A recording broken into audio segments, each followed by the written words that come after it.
Hi, Nali. Welcome. I'm so glad to have you on the podcast. How are you? I'm so good. Thank you so much for having me. I'm so excited to be on your podcast and get to know you as well. Yeah, me too. Me too. And I'm already going to shout Nali out because she has been so patient with me over the last 10 days. Guys, I have COVID. So if I sound raspy, that's why. And Nali's been a champ dealing with Ellen's flakiness. I keep calling it sick brain. Have you had COVID? Oh Actually, yeah. Oh yeah. I yeah. had it twice. The first time, my boyfriend got it and I was living with roommates at the time. And so I decided to um quarantine with him and shack up with him and then just get it because I didn't want to spread it to my roommates. So I Mhm. sacrificed myself. So on the sixth day of his sickness is when I started to feel it. So every day I was just waiting for it to hit me. It was Mhm. torture. Mhm. Um, My friend and I were like in denial when I first started getting it. We were in an Airbnb that really felt like it desperately needed a humidifier. And because I was like putting chapstick on like nobody's business and like I never do that. And then we came to realize no, my scratchy throat was because I was coming out with oh COVID and man. she got it a couple days after me because she was trapped in the car with me as we were coming back Right. from vacation. So Yeah. yes, shouting out Nolly immediately because she waited on our first schedule of this podcast and I completely flaked because I was sick. So No I'm really worries. excited to have you here and I'm really excited to dive into this because as we've already been talking about, we have very, very similar kind of values, I feel like, and types of people that we work with. And I'm really curious to kind of hear. I always like to start off with what is kind of your story for how you got to where you got, like focusing on high achievers, doing kind of your mindfully fit work. How did you kind of get there? So it goes back to maybe like 3 or 4 years ago when I was so burnt out from my corporate job. I worked at a tech company. I had a really toxic work environment. I lost myself during that. I actually dived into feeling or healing myself through alcohol and drugs. I was always active in the gym, Mm-hmm. but I didn't know anything about nutrition or my relationship with food. I've tried every fad diet because I wanted to look a certain way. And then I also just didn't know who I was. I was seeking happiness in other people. Mm-hmm. So when I got laid off from that job and then COVID hit right after that, I did a lot of soul searching, went to therapy, and really understood what I stood for and what I wanted to do. And I wanted to heal others that were in the same boat as I have been. And I don't think life should be lived that way. I think there's a lot to life, especially that's what like I've learned from COVID. Mm-hmm. Time is precious. So, how can we incorporate healthy habits, but also make sure that you're prioritizing your mindset along the way? And obviously, we need to work Mm-hmm. because that's how we live.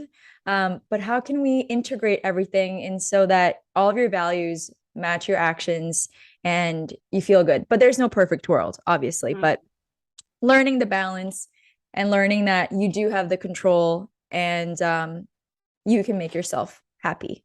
Mm-hmm. I love that. Your story is actually very similar in terms of the kickoff for my story. I was back in graduate school and I had the biggest bout of burnout I've ever experienced in my life during Mm-hmm. graduate school. And I was kind of trying to find my way back to myself. And I did it through fitness. I actually got my start in health and fitness coaching, but I kind of came to learn all of these other pieces are so important as well. And that's kind of Yeah. how I arrived where I am with burnout coaching. I'm curious, do you kind of feel like you kind of mentioned losing yourself, in what ways do you feel like you lost yourself? Like, was it a lot of your career kind of pulling Yeah. you in the wrong directions? Like, what did that look like for you? People pleasing, I would say, Mm-hmm. not having boundaries. I am firstborn, first gen, and I identify with that so much. My parents immigrated here. They didn't teach me anything about setting boundaries. They Mm-hmm. only said, say yes and take what you can get and Mm-hmm. try to move up and make a lot of money. But I didn't know who I was. I didn't have like anyone to teach me or show me the ropes. Mm-hmm. So I just said yes to everything Mm-hmm. and I never stood up for myself. So that's when I felt like I really lost myself. Like, and I honestly, like those years, I didn't know who I was. Mm-hmm. It's so sad, you know? Yeah. And I really feel like we start to over identify with some of those labels. Like maybe it's I'm over identifying with the fact that like I'm a VP or a manager at XYZ company, or maybe we're just over identifying with the fact that I am that person that is always there. I will always be there to help you. And then we start to kind of wrap so much of our identity up in that, that when we start to realize, well, this kind of sucks, I don't really like this, Yeah. it's sometimes hard to step away from Right. those things because they've kind of defined us for so long. Right. I Exactly. hugely found that as well. That's, Yeah. yeah, lots of overlap there. Okay, so then you did all of this personal work. Mhm. How did, because you said you'd always kind of been into fitness. How did kind of the mindfulness component start to fit into that? Because I'm also a big mindfulness person, so I'm excited to talk about this. So my first job was actually in Thailand. I worked closely with somebody that had Parkinson's disease, and we both went to a temple once a week. It was a white temple, and we did meditation there. Mm-hmm. And it changed my life. Like the Mm-hmm. first time I did meditation, it was in this all white temple, very peaceful. I sat there for 45 minutes, which is like the hardest thing in the whole world. You feel claustrophobic, you feel like you're gonna like come out of your body. Mm-hmm. But afterwards, I felt like I was flying and just like nobody can take this away from me. Mm-hmm. So I meditate to this day and I also preach that to my clients, but obviously we're not in that environment. And I it's so mean, you've hard to done a pretty good job of replicating the all white situation. I really was like sitting here thinking, I wonder if that's why her room looks like that. No, for sure. I definitely meditate in this room and I like download something like Calm or Headspace and I tell my clients to do the same. I used to do 10 minutes a day just to Mm-hmm. coat yourself with some peacefulness and calmness. And so that's how it kind of comes into it, especially in your morning routine before you start your workday. Mm-hmm. Mm-hmm. Why do you think it's so important to start with that? Because when you start your workday, you open your laptop, open your emails, your energy gets pulled away from something that's outside of you and outside of your control. And you're not taking back time to focus on yourself. So if you can just carve out like 20 to 30 minutes before you start work and really devote time to yourself, it changes everything. Mm-hmm. Changes mood, your attitude, your confidence. You feel so much better. And you Mm-hmm. just have to practice it. You just Mm-hmm. have to keep practicing it. I like what you kind of said before too about like coat yourself in calm and in peacefulness. I Mhm. kind of feel like that's what a morning routine does. And for whatever reason, when we say coat yourself, I'm literally thinking of like a strawberry getting like dipped in chocolate or whatever. But that's I love kind of that. like what I feel like that is whether it's meditation or mindfulness, or like, do you have any other components of your morning routine that you're like a big proponent of? Yes, I actually created a formula with the morning routine and Give it to us. Give it to it's us. the three S's. It's simple, there's stillness, and it sparks joy. So, and it could be like, I think the most important component is that it's simple. I'm not talking about the Instagram morning girl Mm-hmm. routine that everybody just like feels like they can't accomplish because Mm-hmm. it's not realistic. People forget that it's their job to like post and make content and things like that. But for the normal person that works a corporate 9 to 5, a simple morning routine looks like, so for me, I wake up, I love the smells of like autumn, for example. So I light a candle, I do a 10-minute meditation, I make coffee, Mm-hmm. and that's it. I check in with myself like, "Hey Nali, what do you need today in order to feel good?" That's it. And I start my day. It's nothing too crazy. Mm-hmm. I like that. I feel like I got into morning routines with the like Instagram worthy, very elaborate morning routine. And I Yeah. very quickly just kind of started. It's so easy to defeat yourself when you Mm-hmm. have, like, whether we're talking morning routines or just kind of your self-care routines in general. I feel like it's so easy to defeat yourself when you overcomplicate them. I actually saw a quote from James Clear recently, the guy who wrote Atomic Habits. Oh yeah. Great book. He Great said book. something along the lines of, a lot of people make the mistake of creating routines and habits that they can follow on their best day. But that's not how we should approach our routines and habits. You need to focus on what is something that I can stick to even on my worst days. And I Wow. loved that quote. I was like, there's a Love. reason why this dude's a writer, because Exactly. beautifully said. So good. Great book. Awesome. I recommend everyone reading it. Seriously, if you want to, especially because I feel like so much of us is like achievers, we like understanding the why behind things. We like having that like context and that knowledge. Oh, trust me, if you want to know more about habits, like dude breaks it down for you and you will learn so much about habits from that book. Yeah. And I think the reason why that is because we attach feeling to everything. I True. feel like doing this. I don't feel like doing that. But if someone can explain the science behind habit building Mm-hmm. and like detach feeling from that, Mm-hmm. we can start to understand and execute it better instead Mm-hmm. of just relying on our feelings, you know? Mm-hmm. Mm-hmm. And I So think it's kind of like a double-edged sword too, because I think there's a lot of value. Oh, you're about to get some really, really fun sunlight coming in because it's that time of day for me. Guys, I have like the greatest little like pattern across my face from the sun. I love it. But I think it's kind of a double-edged sword because I think there's value to paying attention to your emotions, kind of not shoving down your emotions, Mhm. especially because I had a therapist friend at one point tell me, she's like, you're such a textbook achiever, you treat your emotions like roadblocks. I was like, Ah, I feel so called out. I don't like it. Um, but I like we do need to kind of pay attention to and recognize our emotions. But at the same time, I also preach a lot about ruthless self-awareness because I think mhm. that's incredibly important for just about anything, but like in particular for burnout and stress management.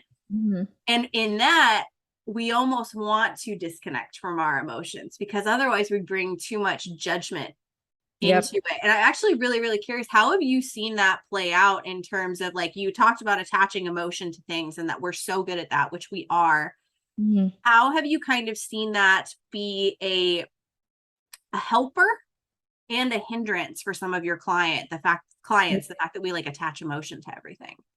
I think my clients, as well as like everyone, rely on motivation, and Mm-hmm. motivation is a feeling. So if they don't feel motivated to work out or cook or hit their nutrition goals or even like anything at all, Mm-hmm. then they're not moving, they're not doing anything, and they're staying still and they're self-sabotaging. Mm-hmm. So, and I attract a lot of empaths for some reason. I think I'm an empath.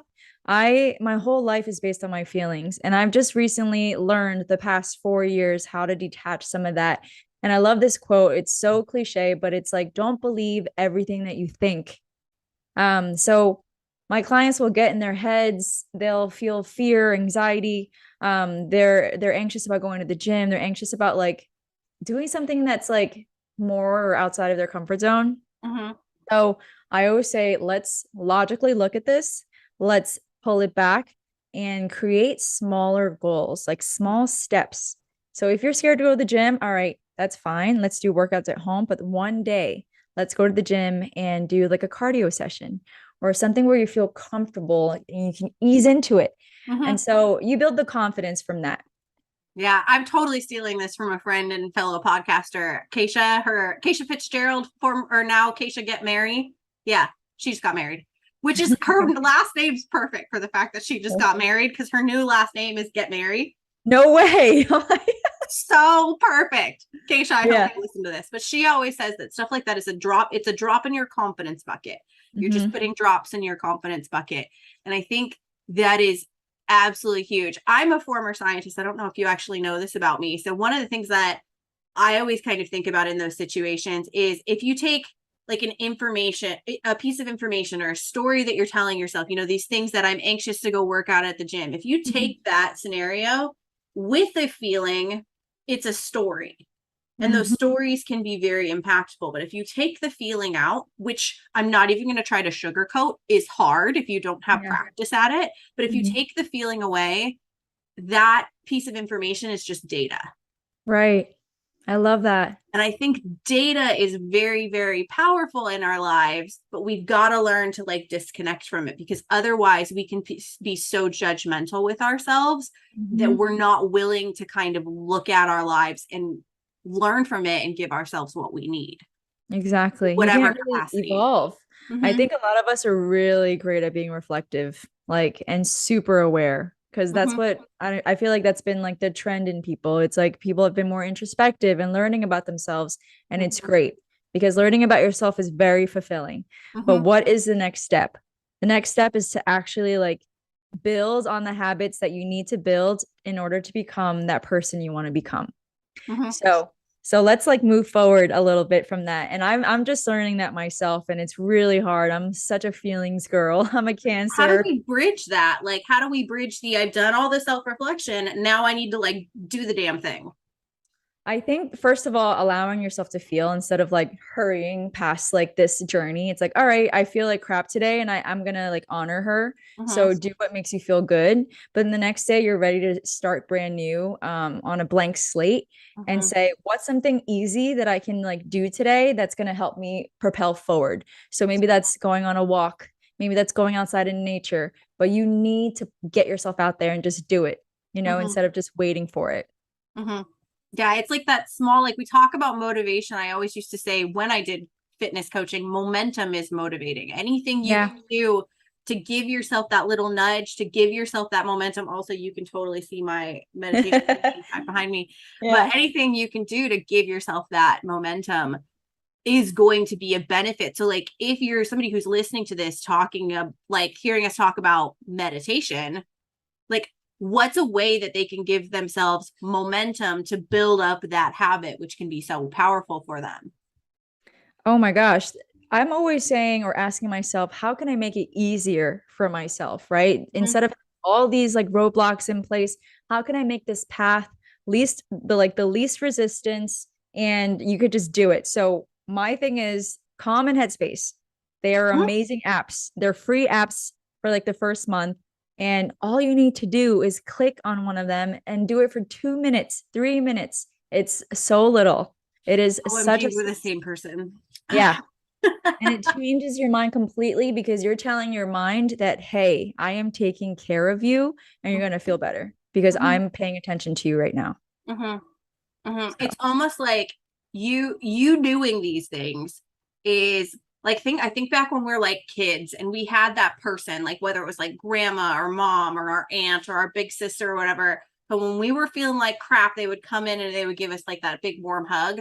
That's mhm. what you're giving to yourself every morning when you do these things. And absolutely, I would have, like, if somebody asked me the question I just asked you, I would have probably responded the exact same way. I think we get so stuck on the, oh, well, it doesn't count unless I'm meditating for 10 or 15 minutes. Yeah. Bullshit. That is Yeah. completely untrue. It's whatever you need to do to get the habit in. If it means Yeah. starting with a minute, sit in silence for a minute. Yep. Like another way, like we joked about the fact she could see my meditation cushion. That's a way in which I try to make it easy on myself. It's like the first thing I see when I come out to my living room is my meditation cushion. Yeah. So it's pretty easy for me to be like, all right, I'm gonna go sit my butt on that and go do Exactly. my meditation in the morning. Yeah. Also, like, romanticize this time. When do you ever get to meditate? This is a brand new habit. This is so fun. Yeah, buy yourself a cushion. Buy yourself like these meditation candles. Like, romanticize it. Make it like Mhm. secret to you. It's so special. Mm-hmm. It is so special. I knew like you light a Fun. candle. One of the things I used to do in the morning was, and I still do it, but I'm not as first thing in the morning. I love coffee. I'm from Seattle. I love, Yeah. like you mentioned, you like the smell of autumn with your Yeah. candles. Mhm. I really like the smell of coffee, like that whole Folgers in your cup. I Except love it. Oh my not God, I Folgers. smell Like, it. yeah, yeah. Except not Folgers because Folgers is gross. But I like know. I that was how I got myself out of bed in the morning. So it's almost like think of what is something that when you wake up in the morning, you're like, oh, this sounds lovely. And give that to yourself to give yourself that momentum to get the ball rolling on whatever the heck your habit might be. I love it. I love that. Momentum is key. Mm-hmm. Totally. Have you run into any instances where people have been resistant? Like those achievers have Yeah. been resistant to putting in boundaries or resistant to making that space and that time for them in the morning? Because I mean, obviously, I'm assuming you're an achiever as well because you Yeah. work with this. Yeah. So I'm assuming we come from the same lens of like, I like getting stuff done. I like checking things off the to-do list. Yeah. Sometimes I will fully admit, guys, I'm an imperfect burnout coach. I get up in the morning and I will get drawn to my computer to work on that project that I'm kind of excited by. It's Yeah. so easy to fall back into old habits and old patterns. And it's so easy to let our egos get in the way of, I don't actually need this. So like, Yep, how have you kind of like, what are some of the points of resistance that you've seen, and how have definitely. you kind So of helped people work through those? I think the achievers are having a really tough time taking rest and recovery. Mm-hmm. Rest and recover. And I think there's always like a time and place where you explain to them why rest and recovery is so important. Mm-hmm. You want to achieve, well, you also have to give yourself rest and recovery. But here are like fun ways to do that according to your style. Maybe it's writing. That's like something that you would like as your rest and recovery. Maybe it's reading. Maybe if it's not TV, like it is for me, like rest and recovery, I like to just drown myself in like really good TV shows. Maybe someone else could be like going on walks, listening to podcasts, doing something more productive-esque. Mm-hmm. um there's just so many avenues to get to one goal, Mm-hmm. but you must allow yourself to rest, whatever rest means for you. Mm-hmm. So um we'll try to get to that together, like to the answer together, and then they'll execute it because number one, it's unique to them, and number two, they're having fun doing it, and number three, it counts as rest and recovery. So yeah, that's my answer for that. I love that. And I like that you're kind of saying like work with yourself, like work with your style. I'm trying to zoom out my camera because it is so close to my face. Okay. I really tried to do that without like trying to make a thing of it, but I was just like, it's not working. I like that you said work with yourself because I do think that's a lot of things. There are a lot of things that we might do wrong when it comes to stuff like this is we feel like, oh, I have to change. You don't have to change, but you do need to give yourself what you need in a capacity that feels good for who you are and how your personality works. What about, and this is what thought that I had because I'm totally this person. I I'll be completely transparent, haven't always had a great relationship with my body. I, full transparency, have been told that I am overweight by multiple family members, which is kind of what's given me a little bit of a complex Yeah, about that. So I have very much come from the perspective of, and I've kind of had to shake this over the years, that fitness is punishment. It is, I need to work off what I've eaten.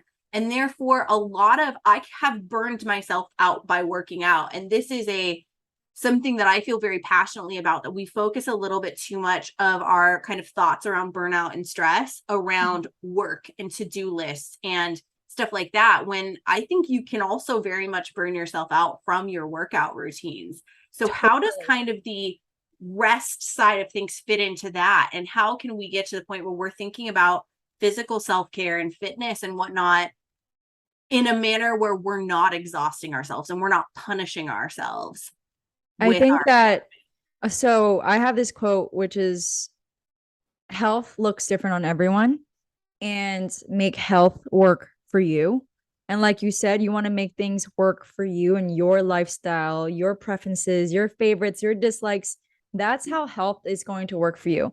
How we can bake in rest days, you don't need a lot of training days to lose weight or get to a certain goal. Mhm. Like I recommend anywhere from 3 to 4 strength training days and going on walks. Very, very simple. I've actually had clients who hated the gym and we just focused on their nutrition and going for walks, and they've seen incredible progress.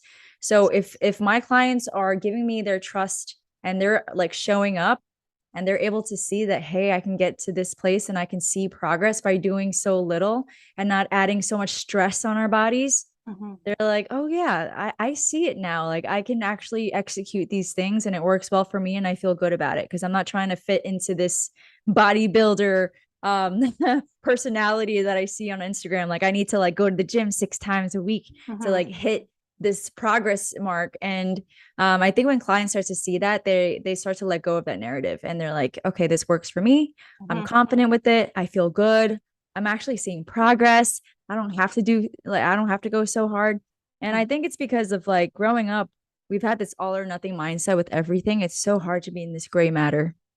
So true. If you're not 110%, that means you're zero. Mhm. That's not the case. And we have to really try our best to like walk away from that narrative.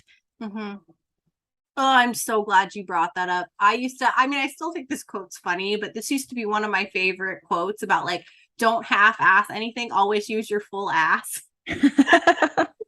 Which which just cracked me up. But I also was just like, yeah, that's how I roll. Like when I played soccer, I was in it. And I was like, I lived and breathed soccer. I didn't even have a job until spring of senior year of high school because Mhm. I was playing soccer so much. I didn't have Wow. time to have a job. You know, academically, I always joke that I feel like for a lot of us as high achievers, we have like this isn't something that came about once you hit adulthood and you got your first job. Oh, heck no. You have been an overachiever since you were a teenager. Totally. Like To- all or nothing since we were teenagers. Like how many, I actually am really interested to see if you were like this too. When I was in school, I had like I've taken like all APs or all honors classes. I was on varsity soccer. I was in musical theater. I took, for a period of time, I was taking voice lessons and piano lessons. Like Wow. I did everything. Like it was kind of like a, if I'm going to be good at things, I'm going all in. I'm going to be good at them. And I think Yeah. sometimes that is something that is hard for people who are achievers. Like if I'm going to be a good employee, I'm going to be the best employee in the company. If I'm going to dedicate to fitness, I'm going to be the fittest person in my friend group. How Yeah. do we break that mentality? Because I think it's so ingrained in us. hmm We have to really think about the why, right? I think Mhm, that's really important. Why are you doing all of this and who are you doing it for? And when you answer that who you're doing it for, you'll find that you're doing it for the company, you're doing it for the boss, you're doing it from your for your family, and it's less likely that it's actually for yourself. mhm, So when you do that exercise, you realize this and it hits you like a truck because like, holy crap, have I been living my life for somebody else this entire time? mhm, Um, and so I think that's first that awareness piece. And then the second one is like, okay, how can I shift my mindset little by little by practicing like asking myself, wait a second, who am I doing this for? mhm, And am I going to feel good up front for this or from this? Or am I going to feel burnt out from this? So it's just checking in with yourself mhm. throughout the journey. And life is a journey. Every single like sector of your life is a journey. It's there's nothing that's like stop and go or everything is a long time. Mhm, It's a long journey mhm, is what I'm trying to say. mhm. I almost feel like sometimes we do ourselves a disservice by, I mean, even us as, this is like a teeny bit critical of even us as business owners. Like I feel like sometimes we do a disservice when we say like, oh, you can change XYZ in this amount of time, because everything that you and I are talking about is a long game. Like Yep. even planting that seed of 2 months and you're done, like it's not true. Like the Yep. stuff that you're going to be doing, the stuff that you're going to be doing to become more mindfully fit, or the stuff that you're going to be doing to, you know, achieve more with less burnout. I'm like using both of our taglines here. Yeah. Yeah. Like that's not one and done stuff. It's No. not stuff that you are going to be able to change for the rest of your life just by putting in 2 months of work. Like that's just not how it works. And so I'm really, really glad you pointed that out. And I'm also really glad you mentioned you saw my reaction. It Yeah. has to be about you. I Yeah. mean, you think about both of us saying that, oh yeah, I got to this point where I didn't recognize myself and I was kind of losing myself. hmm We're going to get real here. Who do you think you were doing all of that for? Oh my gosh, my parents. Me too. I owe them everything. And I've accepted that recently. I go to therapy for it. Actually, it's like I've gone to the point where at first I was angry, then I've accepted it, and now I'm thankful for it because I'm going to use that as fuel, but I'm Mm-hmm. not going to have that deter me from living my life either. Mm-hmm. So, yeah, it's been a journey and a half. Mm-hmm. But yeah, they're my everything. Mm-hmm. So and it's hard because Mm-hmm. they work so hard for us and they pay for my school, they pay for my life, it's Yeah. like They like so helped you get to where you are right now. exactly, Yeah. exactly. Same, same. Like I think a lot of us as achievers, we have validation come from multiple places. But I think when you boil it down, especially since we were talking about how like a lot of this comes from, habits we've developed since we were teenagers, it comes down to, for a lot of us, making mom and dad proud. And I remember having a conversation with a friend of mine right when I started going to therapy, and we started talking about the fact that she was just like, I can tell how much you love your parents. And it was funny to me because I'd been like bitching about them for like months at that point.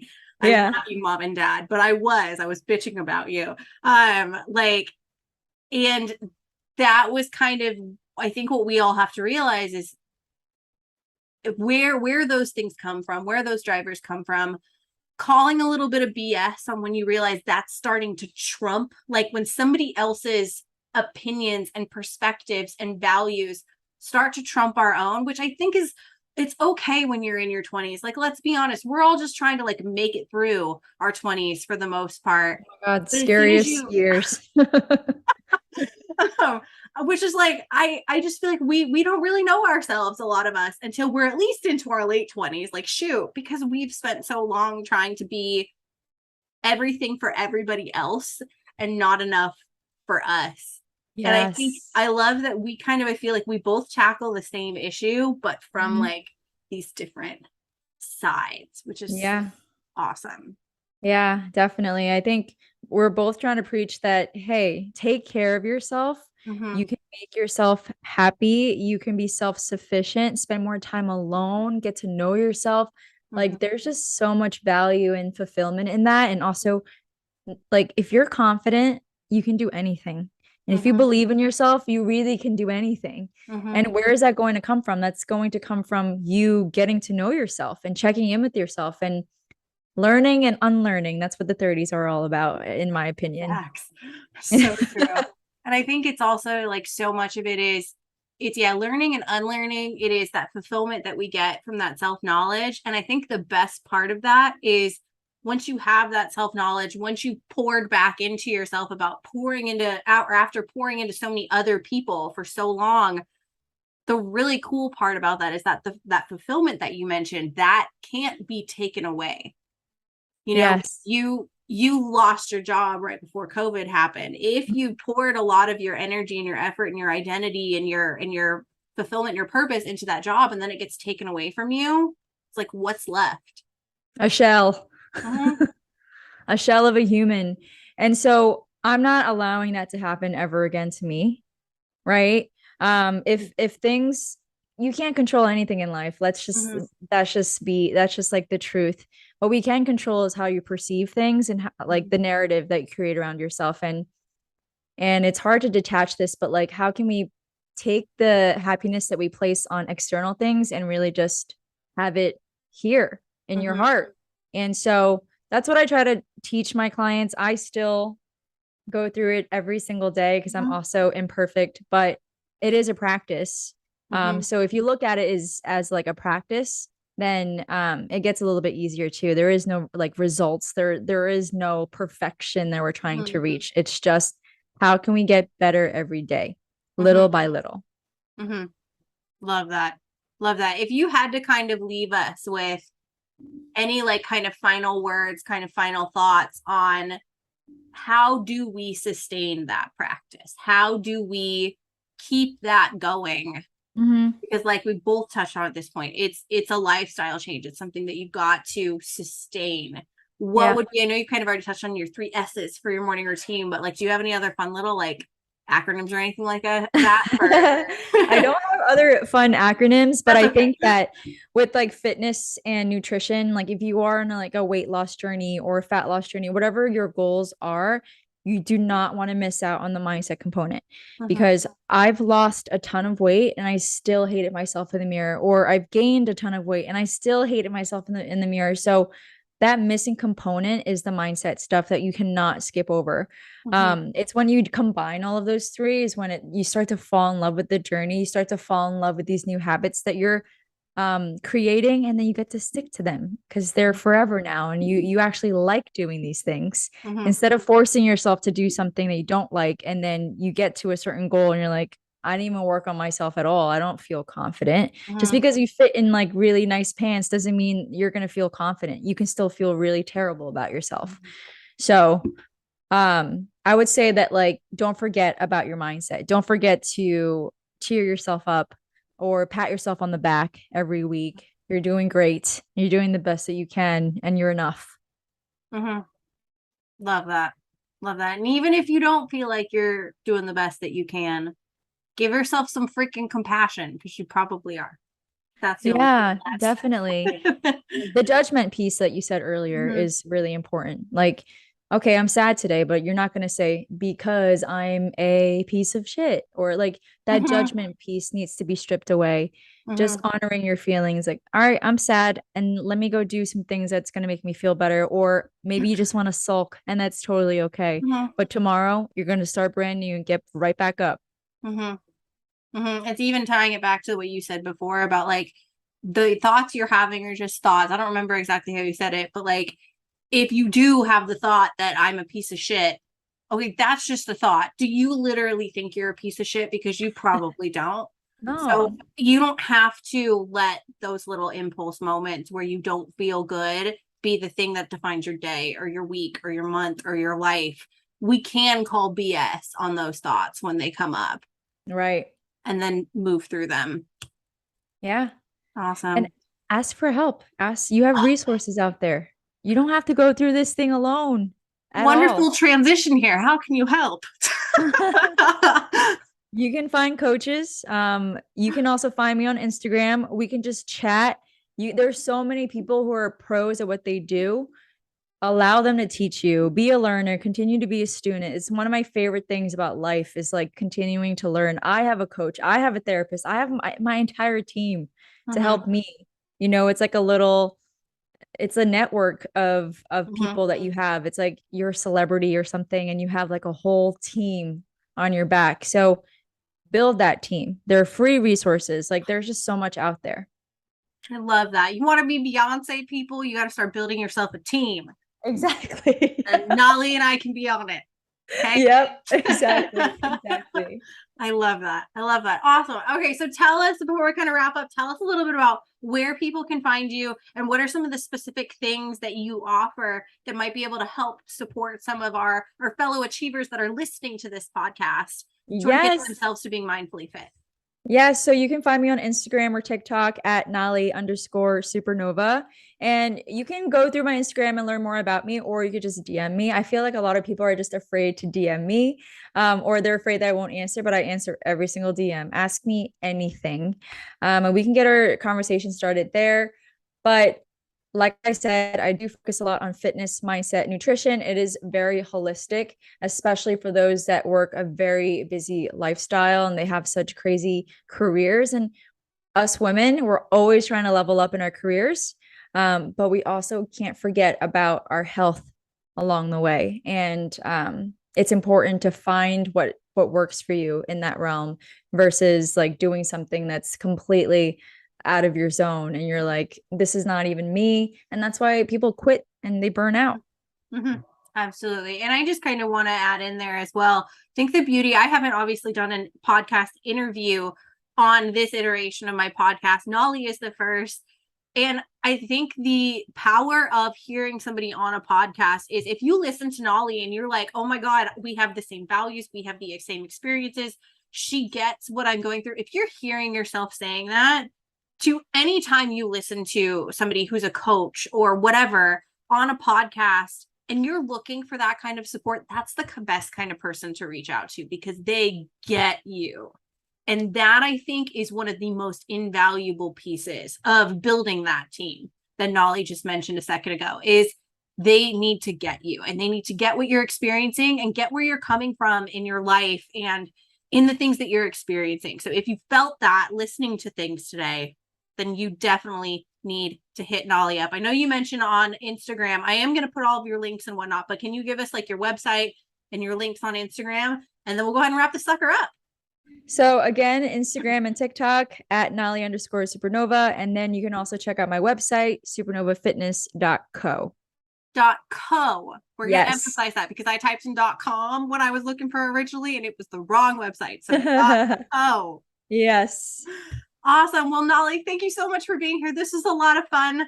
I definitely feel like I'm glad that Erica connected us because we Yeah. definitely do have a lot in Shout out common. to Erica. Yeah, shout out to Erica. And yes, thank you so much again for being here. I really, really enjoyed having you. Yeah, me too. I had so much fun. Thank you for asking such great questions as well.